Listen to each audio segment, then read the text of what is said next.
नमस्ते, मैं डॉक्टर सुशीला योगाचारी चूरू से यूट्यूब और फेसबुक के लाइव सेशन में आप सभी का स्वागत करती हूँ और सभी को धन्यवाद देती हूँ। अब हम शुरू करते हैं हमारी वर्कआउट।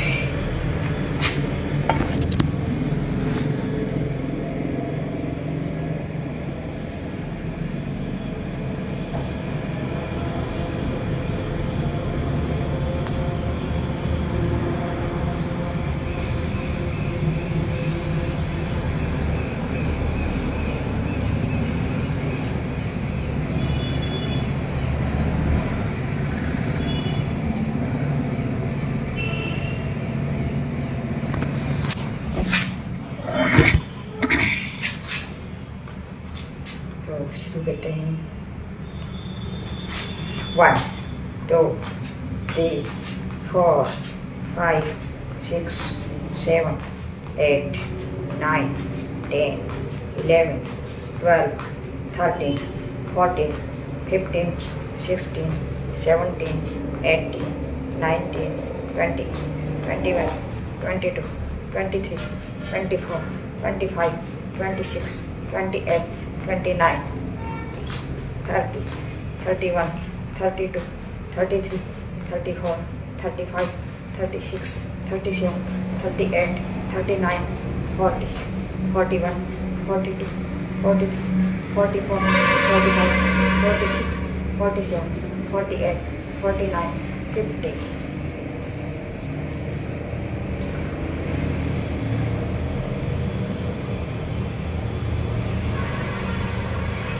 1 2 3 4 5 6 7 8 9 10 11 12 13 14 15 16 17 18 19 20 21 22 23 24 25 26 27 28 29 30 31 32 33 34 35 36 37 38 39 40 41 42 43 44 45 46 47 48 49 50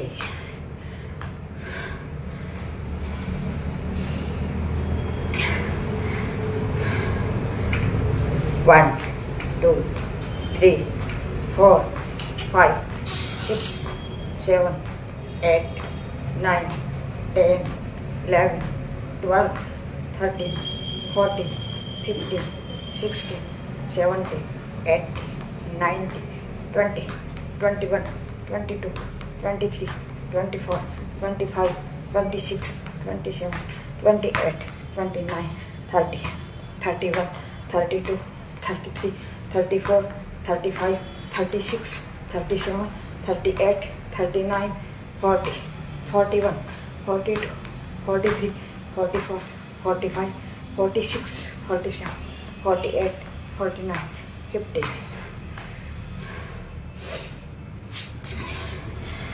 1 2 3 4 5 6 7 8 9 10 11 12 30 40 50 60 70 80 90 20 21 22 23 24 25 26 28 29 30 31 32 33 34 35 36 37 38 39 40 41 42 43 44 45 46 47 48 49 50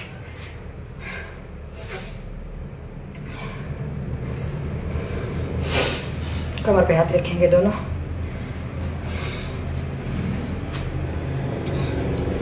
1 2 3 4 5 6 7 8 9 10 11 12 13 14 15 16 17 18, 19, 20, 21, 22, 23, 24, 25, 26, 27, 28, 29, 30, 31, 32, 33, 34, 35, 36, 37, 38, 39, 40, 41, 42, 43, 44, 45, 46, 47, 48, 49, 50.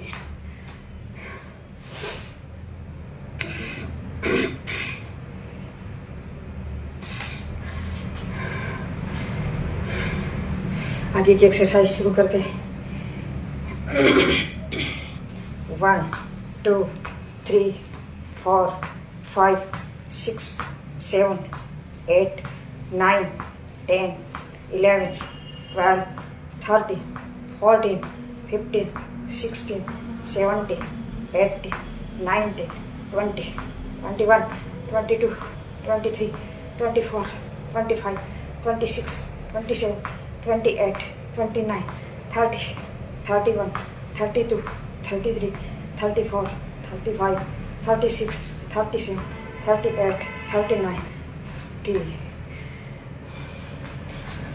1, 2, 3, 4, 5, 6, 7, 8, 9, 10, 11, 12, 13, 14, 15, 16, 17, 18, 19, 20, 22, 23, 24, 25, 26, 27, 28, 29, 30, 31, 32, 33, 34, 35, 36, 38, 39, 40, 41, 42, 43, 44, 45, 46, 47, 48, 49, 50.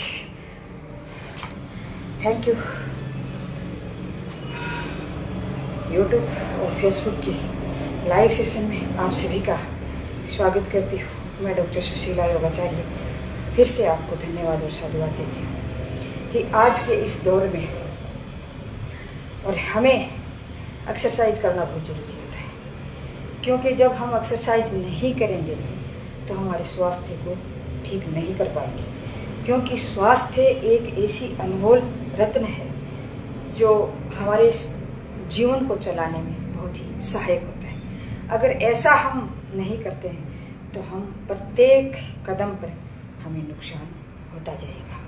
तो स्वास्थ्य को इस जीव दौर में, जैसे इस प्रकार की जो हमारी सब्जियों में गंदगी है और वातावरण में विचारों की गंदगी है और हमारे फ्रूट्स में भी दवाई के बगैर नहीं होते, तो सारी चीज़ें दवाई के बगैर नहीं कर सकते। इसके पीछे भी कारण है, क्योंकि अगर दवाई से जब हम इस भोजन को हम तैयार करते हैं, जैसे अनाज है वो यूरिया के माध्यम से हम इस भोजन को तैयार करते हैं, मतलब अपने इस अन्न को तैयार करते हैं, और फ्रूट्स हैं या फिर सब्जियां हैं उसमें कोई तो इंजेक्शन देता है या मतलब इसको लगाना पड़ता है, कुछ न कुछ इसमें दवाई देनी पड़ती है। जैसे हम इसको देते हैं तब ये हमारे इस पैदावार में अमूलचूल परिवर्तन होता है। अगर अमूलचूल परिवर्तन नहीं हो तो ऐसी जनसंख्या इतनी है कि इस जनसंख्या की पूर्ति करना बहुत ही मुश्किल हो जाता है। तो इस पूर्ति को करने के लिए हमें ये चीज़ करनी पड़ती है, लेकिन इसका कोई हमारे पास कोई अल्टरनेट नहीं है। प्रत्येक व्यक्ति के पास अल्टरनेट नहीं था, लोग यूं ही अपने जीवन को जी रहे थे। लेकिन जब इस हमारे देश में, हालांकि योग है वो हमारे देश की देन है, अगर योग जब हम करते हैं और इस योग का दौर जब चला है और योग हम धीरे धीरे करने लग गए हैं, तो इसका अल्टरनेट हमें मिलता जा रहा है। और ये सभी लोग अपनाने के लिए तैयार नहीं हैं, क्योंकि बहुत से लोगों के अंदर मतलब ये अंधविश्वास छुपे हुए हैं कि योग से कुछ नहीं होता, योग से कुछ भी नहीं होता, हमने ये मानते हैं। लेकिन ये मानना उनका बहुत ही गलत है, क्योंकि अब ये ऐसा मानते हम जाएंगे तो ये मानो कि वो अपने विचारों से भी उसको करने के लिए तैयार नहीं है। अगर विचारों को भी वो तैयार नहीं कर रहा है, इसका मतलब योग तो करने का मतलब ही पैदा नहीं होता। योग एक ऐसा शब्द है जिसमें पूरा ब्रह्मांड समा जाए। तो इसको करने के लिए हमें अपने मानसिक रूप से तैयार होना पड़ता है। अगर मानसिक रूप से तैयार नहीं है तो हम शारीरिक रूप से कुछ भी नहीं कर पाते। तो इसका ये खेल है कि शारीरिक रूप से भी हम तैयार हैं। लोग, बहुत से लोग कहते हैं कि हम योग मतलब घूम के आते हैं, वॉक करके आते हैं या एक्सरसाइज करते हैं, लेकिन मेरा ये सभी से कहना है कि वॉक भी करो, कोई बात नहीं है, घूम के आओ, वॉक करो, एक्सरसाइज करो, आपसे जितना हो सकता है उतना करो, लेकिन मेरा सभी से ये कहना है कि मतलब इसके साथ साथ आप योग भी करो। योग में जैसे हमारे आसन भी आ जाते हैं, इसमें हमारे प्राणायाम भी आ जाते हैं, इसमें हमारा अध्यात्म भी आ जाता है। तो सब चीज़ इसमें आ जाती हैं, सब इसमें समा जाती हैं। अगर इसको हम करने चलेंगे तो हमारे विचारों में भी चेंज होगा, हमारी बॉडी में भी चेंज होगा, हमारे शरीर में स्ट्रेचेबल होगा, हमारा ब्लड का सर्कुलेशन है वो ठीक होगा, हमारा दिमाग है, वो ब्रेन है, जो हमारा नर्व सिस्टम, हमारी तंत्रिका तंत्र है, वो बहुत ही अच्छे से प्रभाव में आता है। क्योंकि तंत्रिका तंत्र है ये हमारे शरीर की सबसे बड़ा एक बहुत ही महत्वपूर्ण भाग है। जो इसको हम जब करते हैं, ठीक करते हैं, तो ये मतलब अपना काम अच्छे से करेगा। इसमें न मालूम कितनी कितनी हमारे शरीर के अंदर सिंपैथेटिक और पैरासिम्पैथेटिक ये दोनों क्रियाएं होती हैं, संवेदी क्रियाएं और अनसंवेदी क्रियाएं। तो इन संवेदी क्रियाओं पर हमारा शरीर है वो टिका हुआ है। अगर ये हम करेंगे, जैसे मतलब अगर हम नेगेटिव लेंगे तो हमारा जो सिंपैथिक सिस्टम है, ये हमारी संवेदी क्रियाएं हैं वो चेंज होंगी, और पॉजिटिव लेंगे तो भी चेंज होंगी। तो इनमें मतलब दोनों में परिवर्तन करने के लिए हमें समझना होगा कि हमारा ब्रेन किस प्रकार से काम कर रहा है। तो हमें सिंपैथेटिक करना है या अनसिंपैथेटिक करना, पैरासिम्पैथेटिक करना है। तो पैरासिम्पैथेटिक का अपना अलग काम होता है और सिंपैथेटिक का अपना अलग काम होता है। तो कुछ सिंपैथिक क्रियाएं ऐसी हैं जो हमें नेगेटिव की तरफ ले जाती हैं, कुछ ऐसी क्रियाएं हैं जो हमें पॉजिटिव की तरफ ले जाती हैं। तो वो तो आपके हाथ में है कि आप मतलब नेगेटिव होना चाहते हैं या पॉजिटिव होना चाहते हैं। तो ब्रेन में जो हमारी जो भी सिस्टम है, वो कहते हैं कि मतलब जैसे कोई व्यक्ति जैसे रोड पे चल रहा है, तो सभी पुलिस वाले भी मानो और भी मानो सभी ये कहते हैं कि भैया और कुछ कर या न कर, लेकिन अपने हेलमेट लगा के जरूर चल। क्योंकि हेलमेट, जैसे हमारा ब्रेन है, इसकी कोशिकाएं ऐसी होती हैं, जो हमारा न्यूरॉन्स है वो ऐसा होता है कि एक बार जब खराब हो जाता है तो वो ठीक होना मुश्किल हो जाता है। क्योंकि हमारे ब्रेन में दो प्रकार की कोशिकाएं होती हैं, एक तो होती हैं मतलब ये गीलियल सेल और एक होती है न्यूरॉन सेल।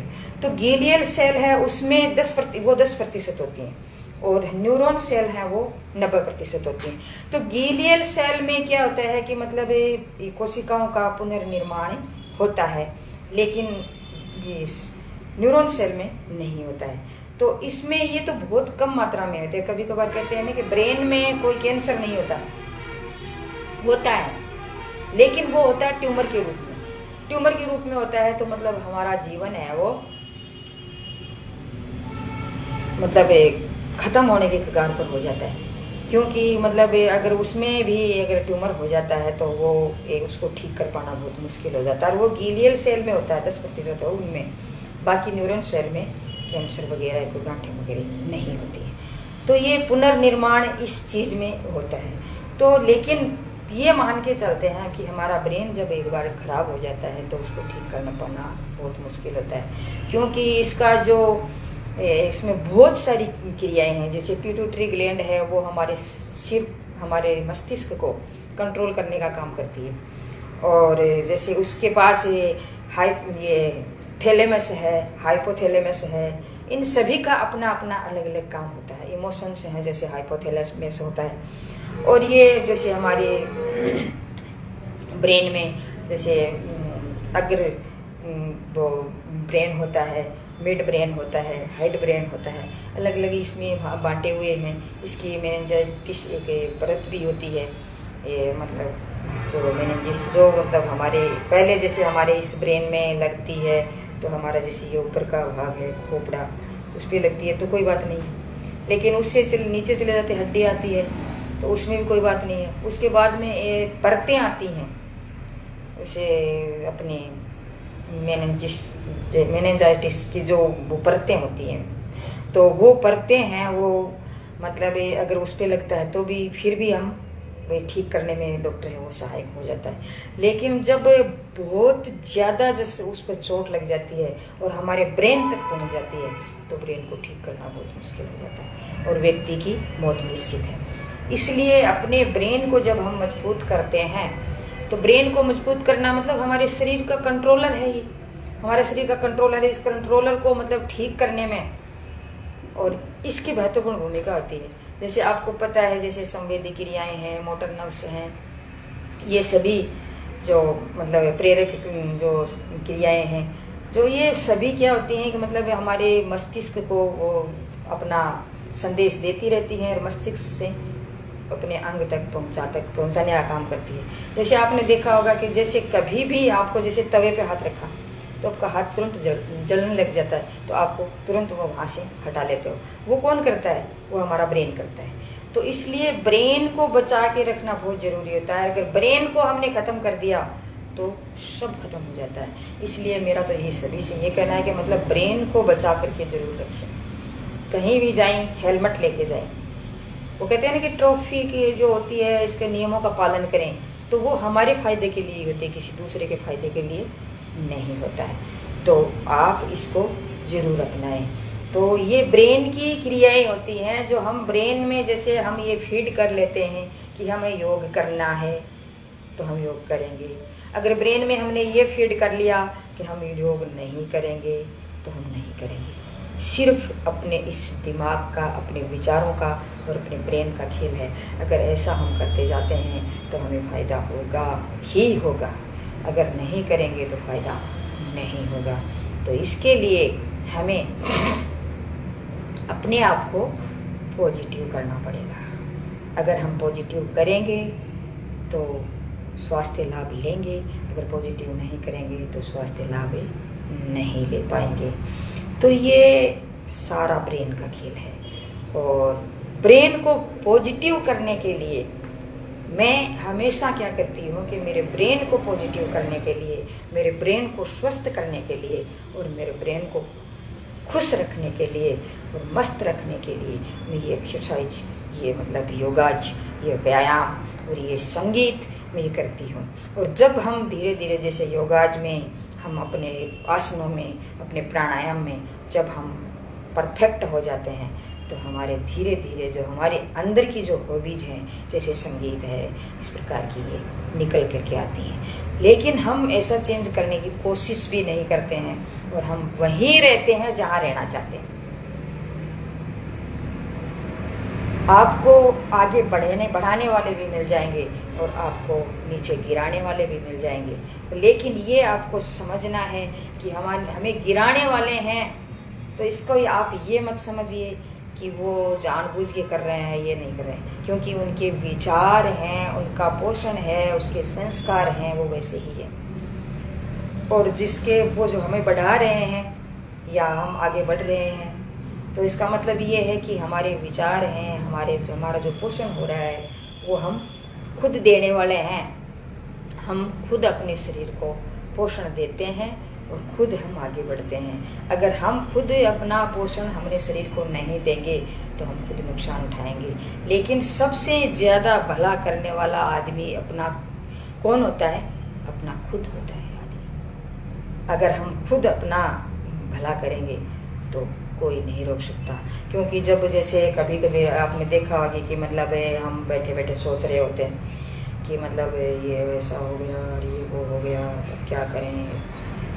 जैसे मान लो कि मेरी माताजी हैं, वो पिछले साल जो जून में ख़त्म हुए थे, लेकिन उस टाइम शुरुआती दौर में मेरे को ये हुआ कि अब क्या होगा, तुम्हारी मम्मी है, तुम्हारी माँ है, जो माँ इस जीवन की सबसे प्राथमिक पाठशाला होती है, इस जीवन को देने वाली होती है, इस जीवन को बनाने वाली होती है, और वो अपने को अंदर से अपनी गर्भ में हमें पैदा करती है। उसको हम कभी नहीं भूल सकते। लेकिन इसके पीछे क्या होता है कि मतलब बहुत सारे विजन होते हैं, लेकिन उस विजन को जब हम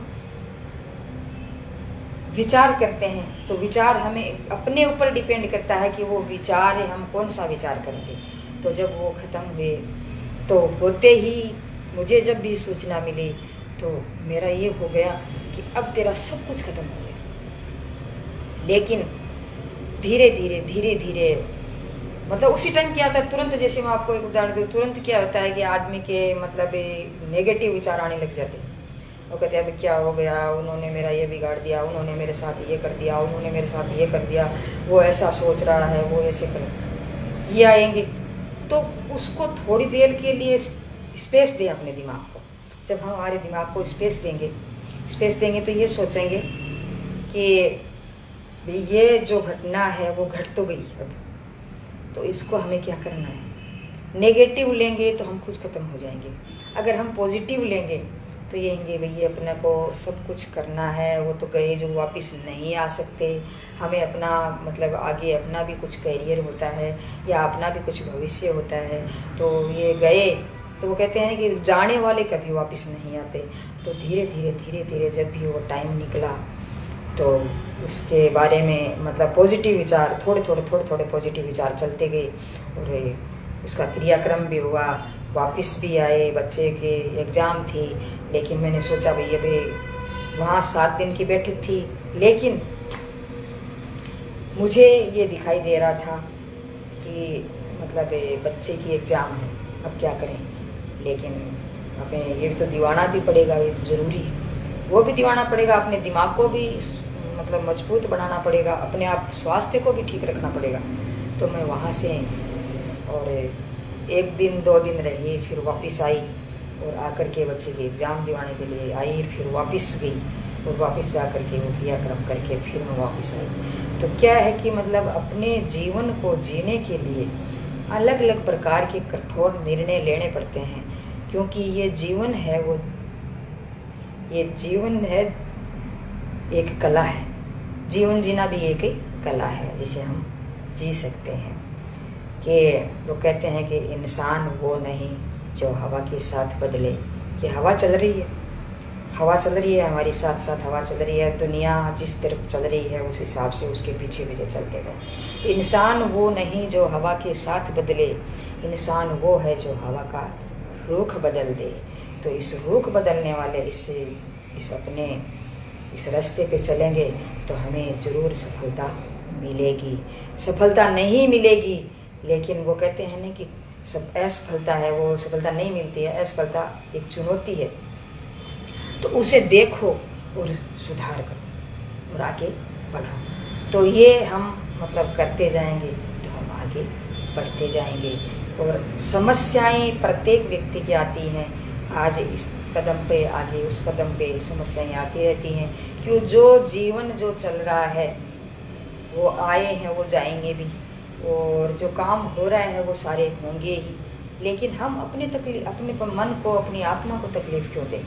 क्योंकि अगर भगवान ने हमें जीवन दिया है तो इस जीवन को अच्छे से जीने के लिए दिया है। क्यों, मानस योनि है वो बहुत ही विरले लोगों को मिलती है, बहुत ही योनियाँ जब हम पार कर लेते हैं तब मिलता है।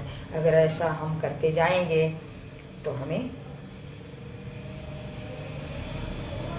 शरीर को नुकसान देंगे, हम वो अपना जीवन, मानस जीवन है वो बर्बाद कर देंगे।